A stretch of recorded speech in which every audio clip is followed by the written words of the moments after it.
Amelía and This is Satya, and you're listening to Love, Sex, and the Hidden Agenda. Our podcast was created with the sole intention to release toxic shame, illuminate our shadow nature, and expose the mysterious entities that feed off our most precious life force, our sexual energy.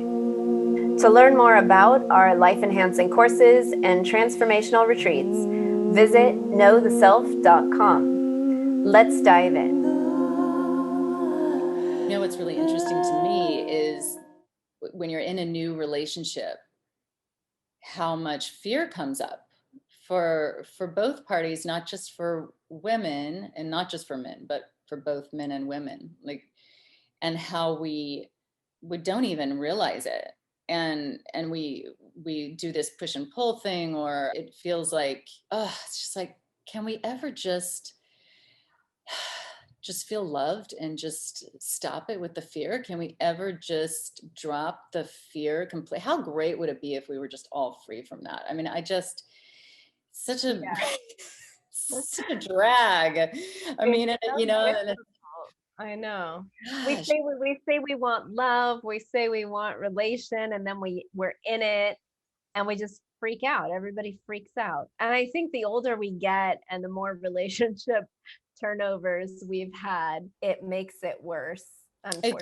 it does, because there's so much more heartbreak to go through. And you know what's the irony of the whole thing is, like, I meet people who, want to stay single for a long period of time. And I do think that, a long, healthy break between partners can be really helpful, especially if you've got some stuff you need to kind of move through the grief or the sadness or whatever.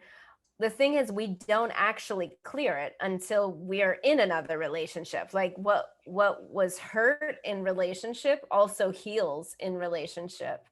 And until I learned that, I was completely avoiding that. I kept thinking that I had to, I don't know, fix myself or do something before I could trust again. Or, like, I was celibate for a whole year. I was meditating every day. And then it's just like trying to clear. But actually, the real healing happens in the relation, if you've been sexually abused, it's not by being, sure, maybe you need abstinence for a while, but then it's actually through the act of sex and re-engaging in sex that the healing happens. God, I love that so much. I mean, that is just 100% truth right there. And, thank you for saying that, because, where did this come from? This whole idea about, like, oh, people should be alone and, like, doing all the, it's like, yeah, yeah. And then you get into a relationship, even if you wait 5-10 years, you're going to be right back where you started. Guess what? Because it's not just you alone dealing with yourself, like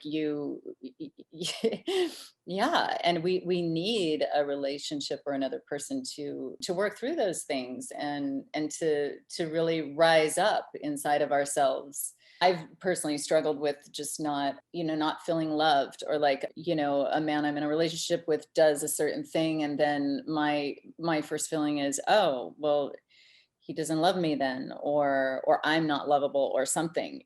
And but as I grew and learned, and in relationship and through relationship, now I'm more to the point where, when there's something that's said, or something that's done, like maybe the old me might have, like, ran away, or for fear, like, I'm not being loved or something, but now I see, oh, I am loved, and this person loves me, and this whatever they're doing is more about their own fear, or more about them being scared, or something with them. So, whew, whereas, like, Yeah, before, I might have sabotaged it. So it's kind of like, it's a beautiful thing if you can be in a relationship, and just kind of like one thing, the person I'm in a relationship with now, we're kind of like, okay, so let's just try to keep each other from sabotaging this. Like, we're both like, I will probably try to sabotage this. Like, just we both said that to each other. It's like, so yeah. when you're sabotaging, I will, like, try not to let you do that, or I won't, like, react in such a strong way that, like, I know, causes. because you get in this washing machine if like your trigger triggers their trigger, or like your core wound gets triggered, and then because of your trigger, suddenly they're in their loop, and Mhm. then you're totally both self-sabotaging. It's good when one person can like stay above the water and Mhm. help the other person. That's ideal. Then you really grow quickly. But if you both get triggered at the same time and start spiraling, oh gosh. But One thing I think that's really helpful to keep in mind is that the other person is probably more scared than you are. Like, however scared you are, just think the other person is probably more scared. And I think, I don't know if I could ever put that in a category like men are more scared than women, or women. I think we're all scared, but I think, yeah, we have yeah. different defense mechanisms, like some of us, when we feel vulnerable, we show like stoicism or passive aggressiveness, or we isolate ourselves, when we get nervous or scared. Like I'm a runner. Like I just run. If I feel disrespected or unseen, or like there's certain triggers that I have that I'm just like, I'm out of here. I'm out. Like, I don't need this. I can't deal with it. This reminds me yeah, of like my core wound, or my big abuser. And it might just be like a small flavoring of it, but like the trigger sometimes is so strong. And then I have to like talk myself off the cliff. like don't run. It's okay. Like maybe just say, hey, maybe, I'm feeling unseen, or I'm feeling unacknowledged about this thing, and like say it in a calm way. And it's amazing. Like when I allow myself to do that, and I can regulate my trigger and Mhm. just take some deep breaths and use my words, like use the big girl words, and like really be in that place of self-awareness and be like, hey, I am feeling. Sometimes I just say like, I feel like running right now. I'm so freaked out. Like I'm so triggered by this. And every time I've really been vulnerable and said, I want to run right now, like my partner's been so loving and like, why? Why would you run? Like, oh, I love you. And then, Oh, it's in those moments where often he's able to love me more or give me, and sometimes not. Like sometimes I don't say it the right way, or I say it in a way that triggers him, and I still have to sit. But my god, I have had to practice how to like stabilize internally in the face of the deep vulnerable places and the scary places, and the anxiety.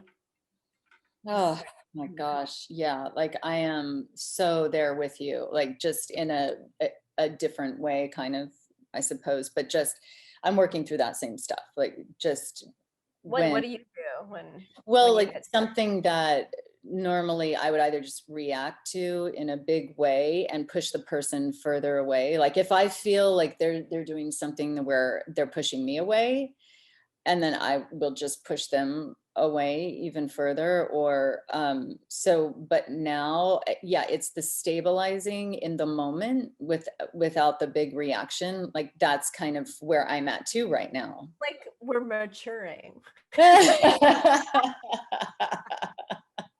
It's like, oh, I don't have to have like some big like bitchy look on my face and do some big exit. Maybe if I just take a deep breath and like count to 10 and like just say how I'm feeling, like, hey, I feel really freaked out right now. It's incredible when I allow myself to speak to my vulnerability, what happens. Like, oh, I feel sad, or I'm upset right now.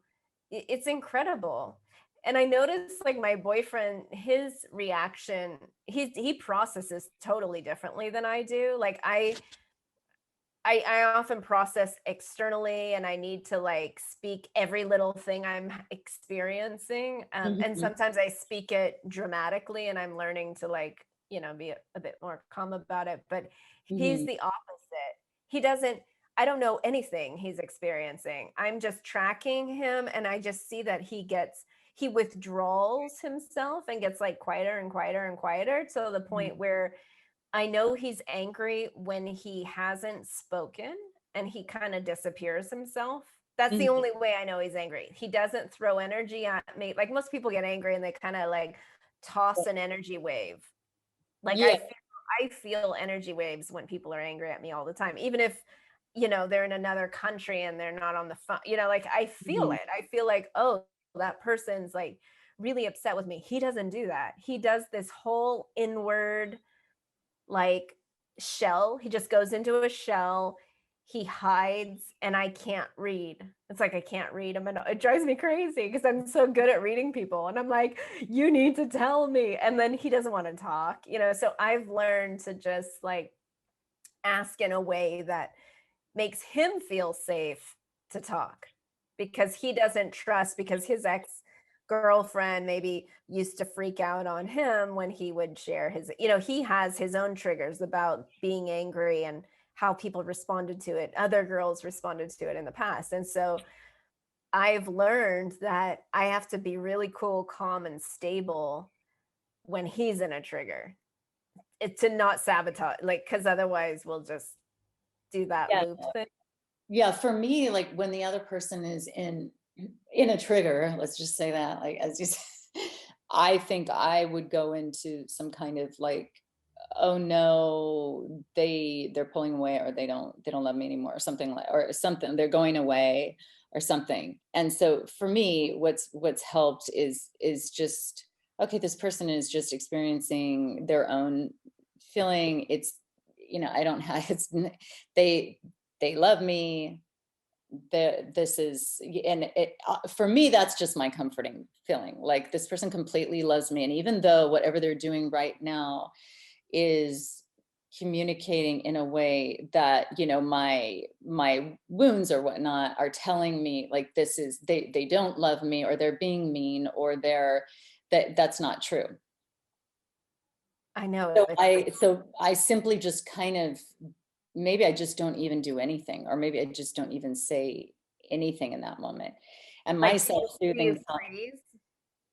I don't know that I freeze, but I just don't like react, because probably whatever I would say would probably sabotage something or come out wrong, or I more or less just have this self-soothing thought, like, okay, this person really loves me and I really love them. And this is just like a super uncomfortable moment. And I want to freak the fuck out, but I'm not going to. Like, I'm gonna remain poised. Yeah. like inside myself, I'm literally just like breathing and grounding. So when you say like stabilizing, that's exactly what it feels like. It's just like, whoo, okay, I'm in a minefield and I am just like in a safe spot. It's like creating a safe spot and having a self-soothing thought. And I really don't have to do anything right now. I really don't have to Yeah. say anything actually. Like, but I can have some trust and I can have some air and I can breathe into that moment, like for both of us, with just like an energy of expansion. Like, this is okay. And, we both love each other, and we're both willing to do whatever work it takes to continue with this, because I know what we have and he knows what we have. And we've talked about this, so I, Yeah, I you just need to cannot over your afford to be scared anymore. The fear, it gets to the point where the fear just, you feel it just killing just killing, it's like, where is this coming from? It's such a, so it's just Mm. like, okay, I can't afford, that's a privilege anymore to like entertain that and dance with that. Like, fuck that shit. Well, and Sorry. I don't think our nervous systems can handle it much anymore. I don't know about you, but like I just get fried and I'm thinking I'm too old for this shit, you know? Like I can't do this anymore. Like how much of my life I've been in this sort of fight or flight, like hyper anxious attachment thing, not trusting, choosing the wrong partners. And I always have to remind myself, like, okay, what do I want? That I always forget what I want because I get so sometimes caught up with the other person's feelings that I like I'm trying to either overly please, like all my trauma bonding trainings, right? Like try to soothe them, please them. And in the meantime, like my whole nervous system is flipping out and I can't even feel it. Like that's the old pattern. And so my new pattern is, okay, what do you need right now? What are you feeling? You know, and I like just talk to myself, like self-soothe. What are you feeling? What do you need right now? Like I have to be there for myself when my partner doesn't know how to hold me in those moments, because he's not a trauma, you know, responsive therapist. Like he doesn't know trauma, he doesn't know therapy, he doesn't know all these tools like I do. So it's interesting, and then I have to share with him, and he's been amazing at like learning some of them, like Mhm. in a different way without me coaching him or whatever. I say, okay, this is, you know, when I do this, this is what I need. Like if I go quiet, or if I tell you I'm running, I just need you to hold me really strongly or something, like forcefully, because I need to feel like it's okay, I belong here, and I don't need to like uproot my whole life and move countries again. Like, and so I have Uh, to like, and he's doing it. It's not his style. It's not something he would naturally do, but he's like, do you need one of those strong hugs now, you know? And it's just so sweet. I'm like, yeah, yeah, no, like, because I have this anxiety, and I'm grateful that he doesn't have like an anxious attachment style like I do. And I mhm, think a lot of people, as we get older and we've like had a few divorces and mhm, some breakups, and we're starting again, and we have to trust and be vulnerable again, and mhm. not get in the loop of like full on paranoia, which, you know, happens. Yeah, I think the anxious style, or people who tend toward that, they don't tend to get with other anxious people. They tend to get with like more the avoidant thing. And it almost seems like there's just like, probably most men are avoidant, most women are like anxious, but I don't think that's always true by any means. But they're both really experiencing the same thing. It just looks different, I think, because like you said, he might back off or get quiet or that kind of thing. And then like if you were coming after And I him, just think like, oh, he just broke up with me. Like that's it, we're done. right? And that's Because not an even a anxious, thought of yeah, his. because our style, we would never, if we're doing that, you better be worried. Like, because we're leaving, like if I'm not Yeah. texting you or calling you, like I'm on my way out the door, like there's already a foot out the door, but for them, it's kind of like, what? It's like, everything's Yeah, great. that's like everything's fine and we're just having a moment, and like I don't know, I'm really blessed that my partner sees longer term than I do. That's really nice. Like, at what point, like, how long do you think it took you guys to start to feel more like relaxed? Because I'm imagining, like, and just from knowing you, I know that like at the very, very beginning, it was a lot of like, like, Oh, I oh know, and it's oh still my God, what wild. does this mean? This? Like, oh, the last time I ran across that, this happened. Like, oh, and he's doing that. Is this that? Is this what I think it is? And then like, oh, am I safe? Am I safe? Am I safe? Like, and I think that's the dance, like for a lot of us. Like, I know I'm dancing with that with my guy I'm with now. Like, we're both just like, you know, we I think we know we're safe, but then we're just like, like, Yeah, am I really? So like, if he like goes away for a day, like I'm guessing he's, like, oh God, am I safe? thinking the worst, right? It's like we Maybe he's just train working. Yeah. ourselves to like think such horrible thoughts so we won't be shocked by whatever truth happens, and then nothing happened. It's just like, no, they really just went on a business trip or something like that. Yeah, Right. it's Or so tricky. I mean, I don't know. To answer your question, when did it feel? But I think the longer, I mean, I'm only going on 2 years now, and I am feeling more comfortable. Like I think each argument that we overcome, each issue that comes up, like there's been some triggers that in the past led us to like fight for hours or days and like be in conflict, and now that same trigger is down to like 10 minutes, 15 minutes, and it's not spiked with drama. It's just sort of like, oh, here we are again. And then we just kind of like write it differently. And that has meant the world to me, because that's when I think we get really a lot closer. And I feel the intimacy growing, and the trust is growing. The trust is growing through those tiny moments where there's like conflict. And I know from my, communication training and nonviolent communication, and from leading, eco communities and stuff, like the goal is, we always say, get to the conflict quickly so you know what you're dealing with. Like Mhm. you want to find what is the conflict as soon as possible. The sooner you find where the conflict zones are, the the sooner you know what you're dealing with. Mhm. Because if you have like I dated this other guy, and we had a lot of time of, everything was fine, there was no issue.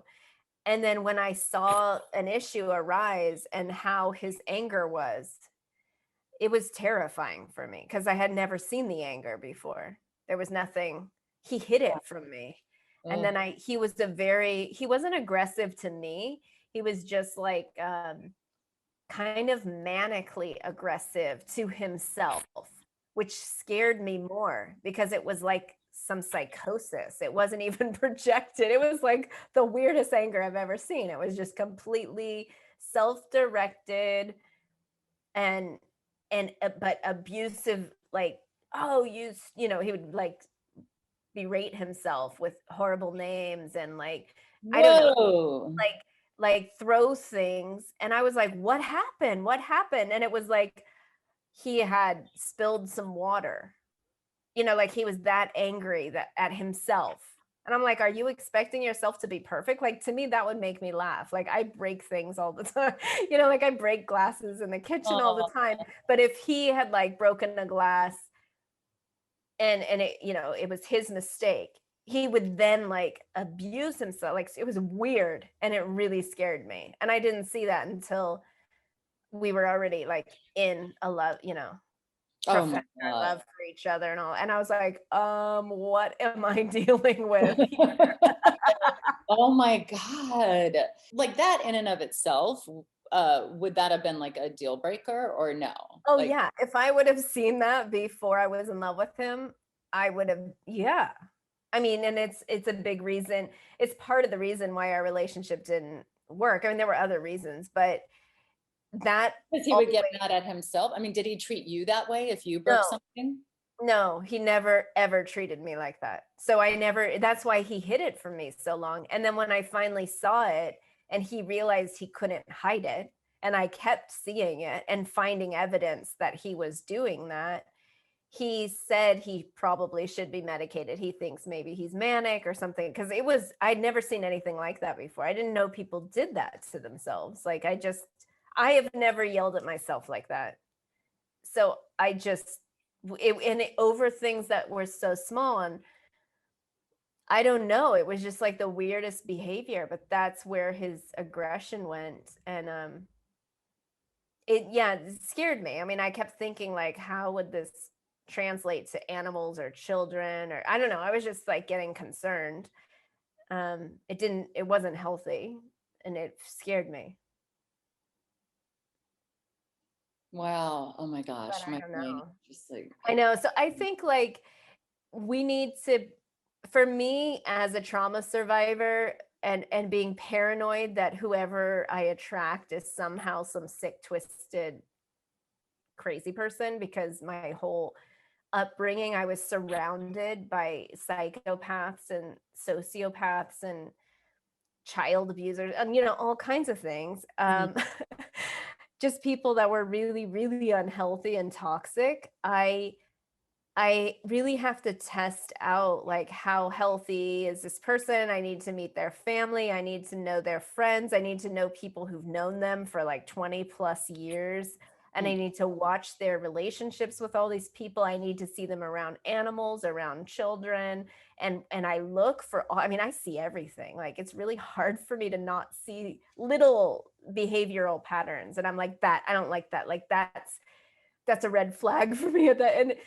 I think for most normal people who grow up healthy, like they don't see the world like I do, and they don't have that hyper vigilance that I have. And so for those of you who are listening, who, probably have some trauma in your past and you relate to what I'm saying, and you're looking for love, like, my God, yeah, make sure your guy, gets vetted. That was one thing I learned from Angeline and Dixon, who we've had on here. Like, have all of your closest friends meet the guy before you fall in love.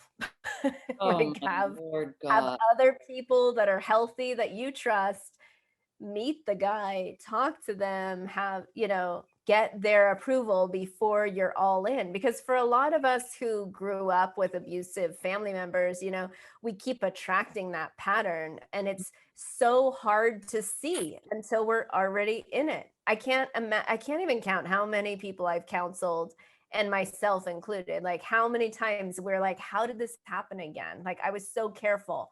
I Yeah. thought he checked out or she checked out.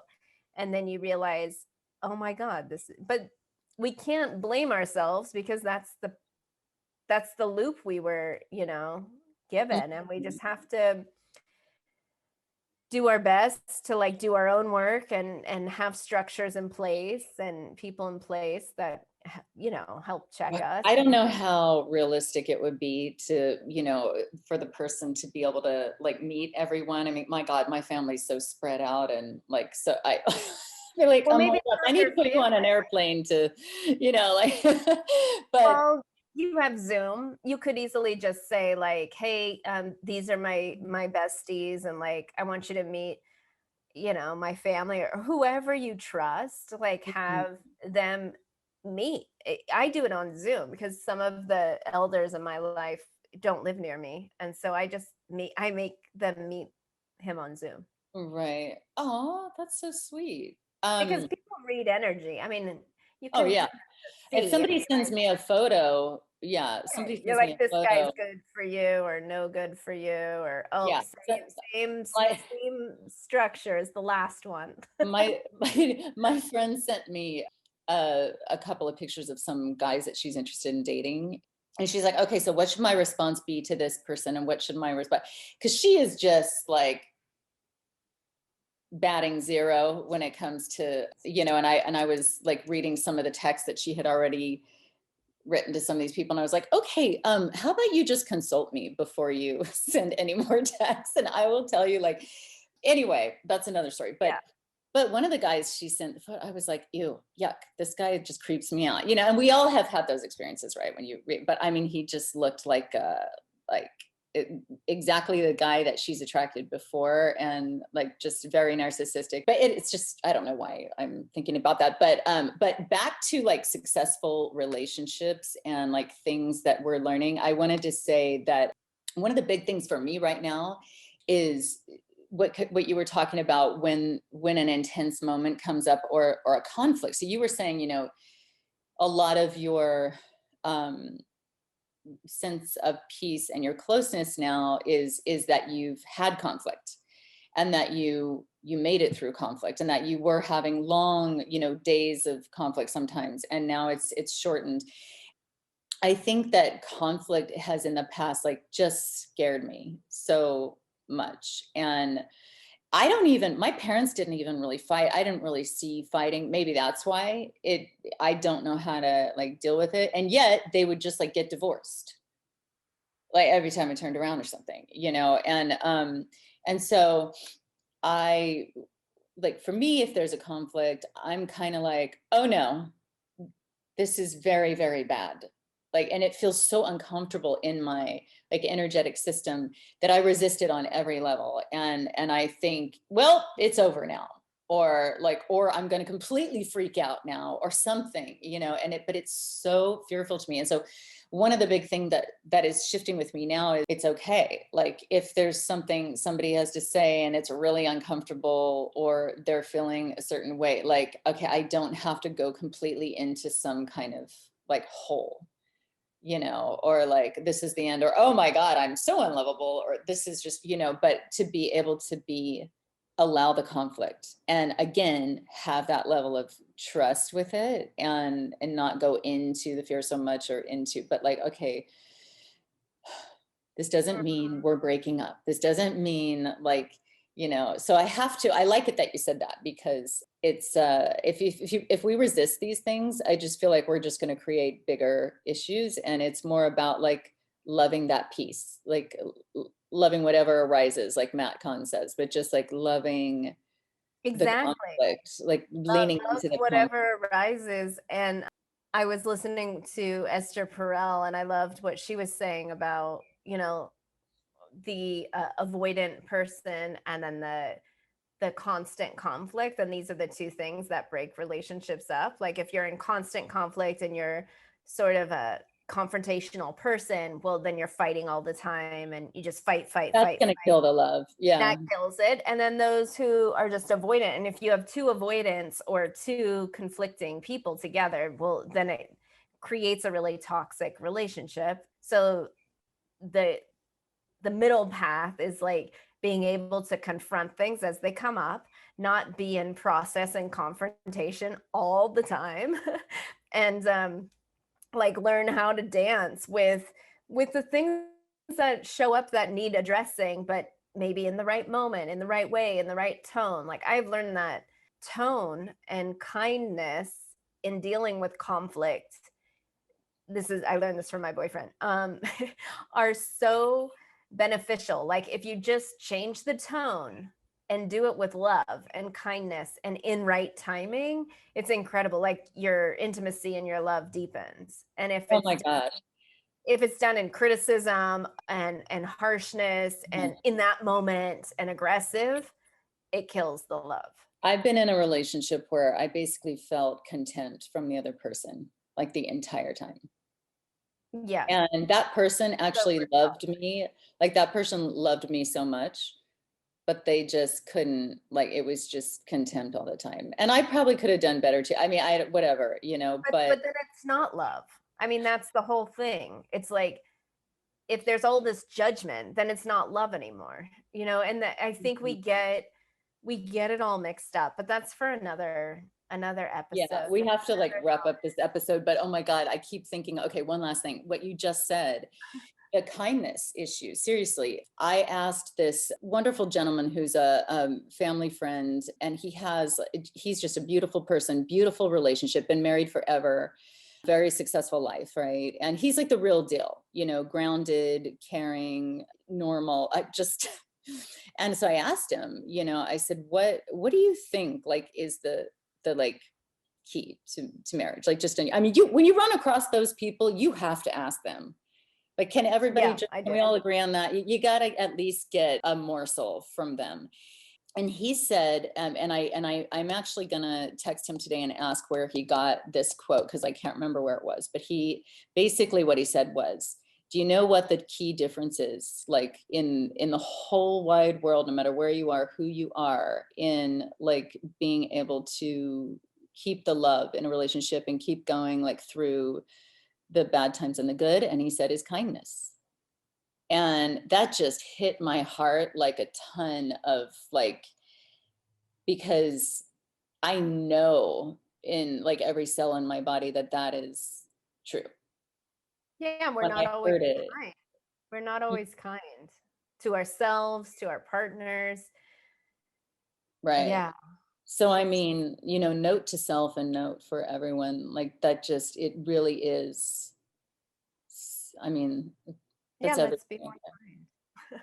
Yeah. Can we have a kinder world? Yeah, that would be great. Yeah. And when you think about it, like when we go out of kindness, and we all do, I mean, that's where like the insanity is. And that's where like fear is really just thriving off that. Like if there is a spirit of fear, it's just like having a feeding fest in those moments. So yeah, kindness, just kindness. Everybody be nice. Be nice to yourself. Be nice to each other. Speak with kindness. I think it's different from nice, even. No, yeah, it's different from nice. You can say harsh things in a kind way. You can say you're angry with kindness. And you can be like fiercely assertive, and And speaking kind. love for Yeah. yourself, but with kindness. Yeah, exactly. Yeah. Really important. All right. Okay. Thank you, Satya. Thank you, Amelia.